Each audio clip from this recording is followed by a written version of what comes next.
Saudações aos amigos da TV Abergues, que a paz de Jesus nos envolva a todos. Hoje nós nos propomos a conversar sobre o suicídio, sobre o que a psicologia e a doutrina espírita têm a nos dizer. O que leva uma pessoa a agredir a si mesma e a tirar a própria vida? Quais as consequências espirituais? É possível perceber sinais de que alguém está em risco de suicídio? Como lidar com a vontade de se matar? Como lidar com ser amado em risco ou que tenha consumado um ato desses? O que os transtornos da emoção e da mente têm a ver com isso? Esses são alguns dos questionamentos que nós vamos tentar abordar hoje. Na minha experiência como psicóloga, eu tive a oportunidade de conversar com muitos suicidas sobreviventes, e pude constatar que a maioria deles não queria de fato se matar. Queria acabar com o sofrimento, um sofrimento inominável, que pode ter sido desencadeado por alguma circunstância trágica da sua vida, ou então por alguma coisa que a maioria das pessoas entenderia como algo banal, mas que para aquela pessoa é algo extremamente dolorido e que causa muito sofrimento. E aí a gente tem situações, por exemplo, de alguém que se matou porque o namorado terminou a relação com ela. Ou então alguém que se matou porque perdeu o emprego. Ou porque morreu o gato de estimação. E aí a gente vê o quanto as pessoas julgam. E esse julgamento acaba acontecendo em função de uma sensação de grande impotência. Ter uma notícia dessas causa uma sensação de impotência. Nós temos os dados estatísticos da Organização Mundial da Saúde que um suicídio consumado deixa de 10 a 12 pessoas doentes. Suicídio não é a solução. Busque ajuda. Nós gostaríamos de também aproveitar para lembrar que nós temos o número 188 do CVV, Centro de Valorização da Vida, onde nós temos pessoas 24 horas, 365 dias por ano, à disposição, com treinamento para poder acolher, conversar e auxiliar diante de qualquer sofrimento que a pessoa possa estar vivenciando. Seja uma dor pequena, seja uma dor grande. Então, nós gostaríamos também de dizer que precisamos estar atentos ao que nós chamamos de frases de alerta.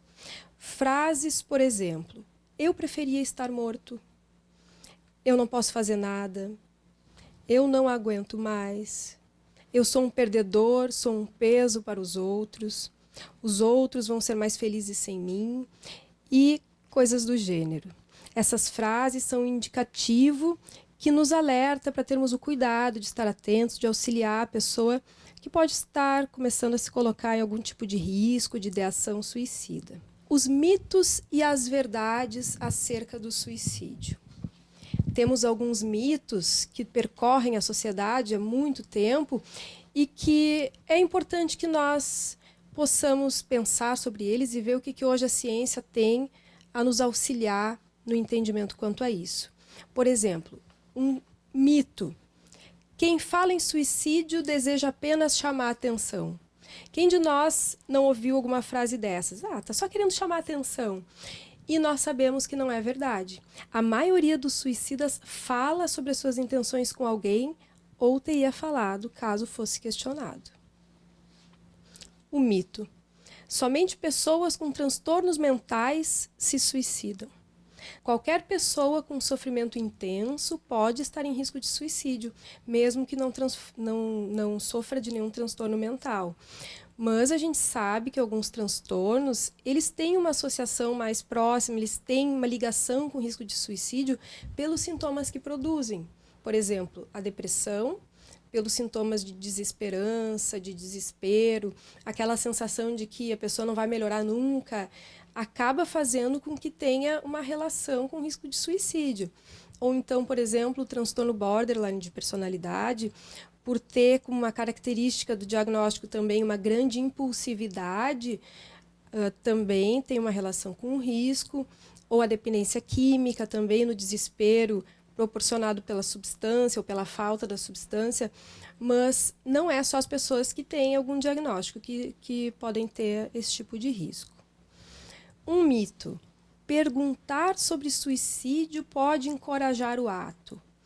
Não é verdade. Muitas vezes as pessoas têm medo de falar sobre o tema como se fossem dar ideia para o sujeito. E muito pelo contrário. Quando a gente toca no assunto, isso pode proporcionar um grande alívio e permitir que a pessoa peça ajuda. Um mito: alguém que sobrevive a uma crise ou apresenta sinais de melhora está fora de crise. Não é verdade. Às vezes a pessoa apresenta uma falsa melhora simplesmente porque já tomou a decisão de consumar o ato. Então, é como se a pessoa decidisse assim, bom, então eu vou fazer tal coisa, né, vou cometer o suicídio, então todos os meus problemas já estão resolvidos e a pessoa parece que está mais leve, mais tranquila, e na verdade é porque já está com tudo planejado. Então a gente sempre tem que ter muita atenção quando a gente está falando de alguma pessoa que está em risco.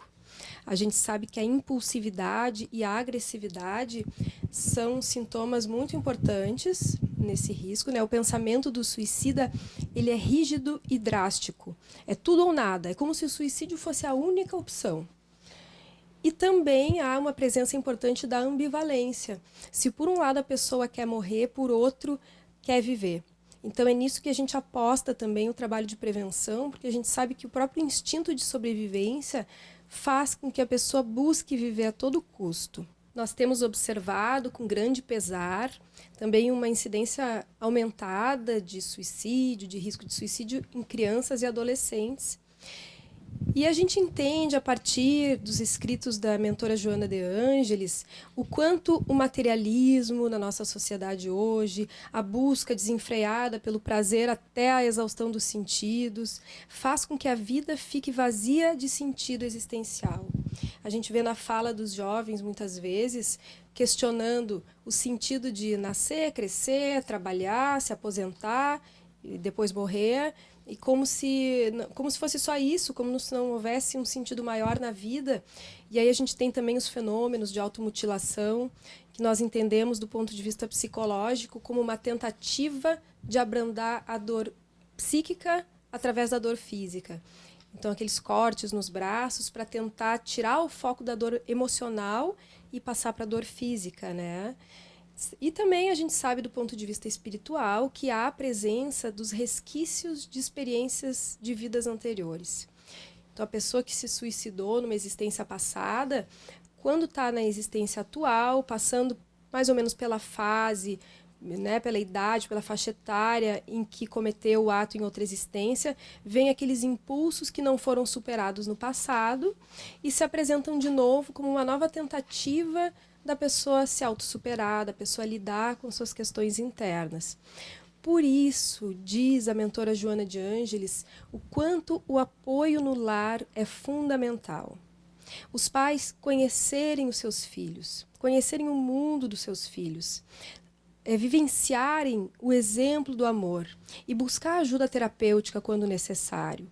O lar deve ser, segundo a mentora, a escola de real educação, sem aquele caráter autoritário e impositivo que tornam as relações obsessivas e desgastantes entre pais e filhos, mas a amizade verdadeira, a preocupação sincera de ter estabelecido uma amizade verdadeira entre os membros de uma mesma família, que venha a auxiliar esses mesmos membros a criar, a desenvolver uma resistência moral, uma resistência espiritual que lhes permita lidar com os desafios que a existência vai apresentando para que sejam superados. A oração, o passe, a água fluidificada, a evangelização, tudo isso ajuda a desenvolver essa resistência moral. E buscar ajuda dos psicólogos, médicos, educadores e outros profissionais que possam dar um respaldo também diante dessas dificuldades, né? Sempre lembrando que aceitar filhos difíceis, envolvendo eles em vibrações de muita ternura, isso vai auxiliando também a anular aquelas impressões negativas do passado espiritual, dialogando constantemente com esses mesmos filhos, com o uso da palavra envolta na emoção amorosa, na emoção afetuosa, vai abrandando e transmitindo confiança de que as coisas podem melhorar, de que eles haverão de superar as suas dificuldades, os seus problemas, sempre confiando em Jesus e nos benfeitores espirituais. É importante, dentro dessa temática, lembrar também das consequências espirituais do suicídio. Em primeiro lugar, a primeira consequência espiritual do suicídio é a constatação de que a morte não existe e de que o problema não foi resolvido. Em segundo, logo imediato também, a dificuldade para o desligamento corpo-espírito. Há uma dificuldade do espírito conseguir se desligar do corpo físico, né? E aí aqueles fenômenos que a gente já conhece dentro da doutrina espírita, da pessoa vir a sentir, então, o processo do início da decomposição física, que é extremamente desgastante, né, e causa sofrimento. O dano causado ao perispírito, pela maneira como a pessoa provocou a morte, e a necessidade de recomeçar com o acréscimo do registro traumático, tanto físico como mental. É como se fosse uma situação de estresse pós-traumático. Qualquer situação de estresse pós-trauma que a gente vivencia, como, por exemplo, uma pessoa que sofre um assalto, e aí, no momento da vivência daquela situação, tem uma descarga de adrenalina, o coração acelera, aquele medo intenso. Quando passa a situação traumática e a pessoa desenvolve um quadro de estresse pós-traumático, depois vai vivenciando como se estivesse diante da mesma cena repetidas vezes. Então já passou, faz uma semana, faz um mês que teve o assalto, a pessoa está em casa, na frente da televisão, muito tranquila, e de repente vem um ataque de pânico. A mesma descarga de adrenalina, o mesmo coração acelerado, como se estivesse vivenciando o assalto novamente.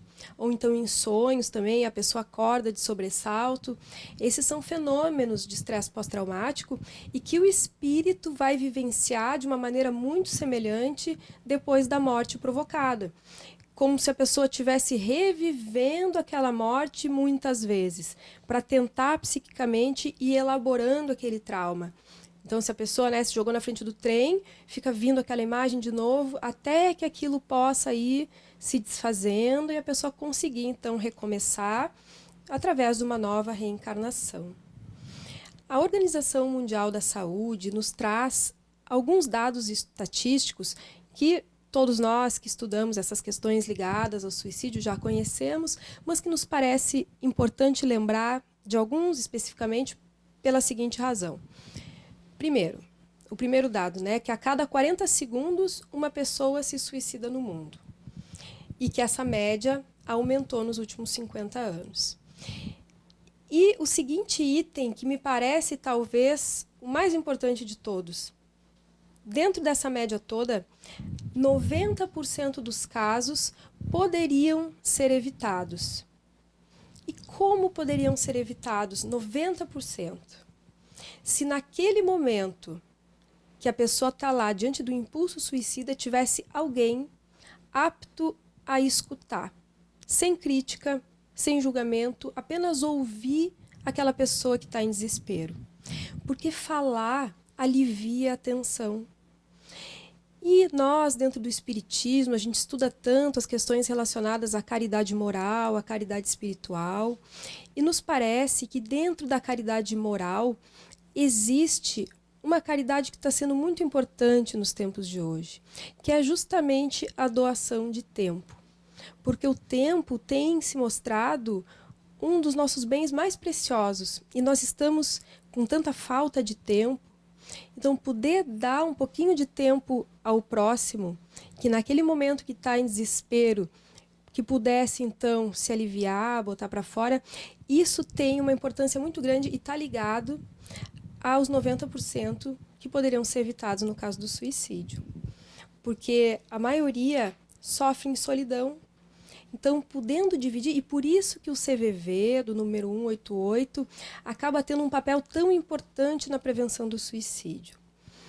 E, por fim, nós gostaríamos de dizer que, dentro da doutrina espírita, nós temos também a prece como ferramenta. dentro de todas as religiões, mas o estudo que nós fazemos com relação à prece é significativo. E não só porque transmite, né, faz aquela ligação com Deus e transmite aquela energia amorosa para a pessoa que está em sofrimento, e nós nos beneficiamos também dessa mesma energia amorosa, mas também porque proporciona uma brecha de tempo amorosa, vamos dizer assim, àquela pessoa que se encontra em desespero.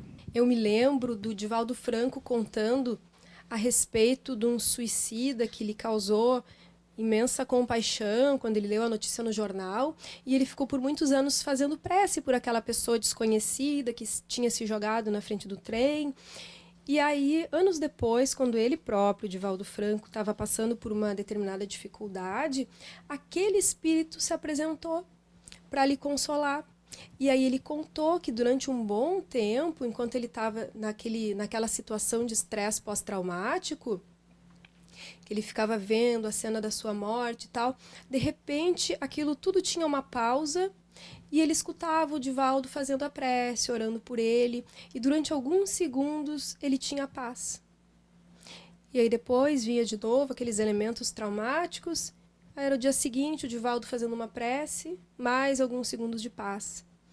Então a prece, ela tem um sentido profundo no auxílio daquelas pessoas que acabaram com as suas existências físicas através do suicídio. O que nós tínhamos para nossa reflexão na temática de hoje era isso. Esperamos nos encontrar em breve no canal da Mergues e desejamos a todos muita paz e muita luz.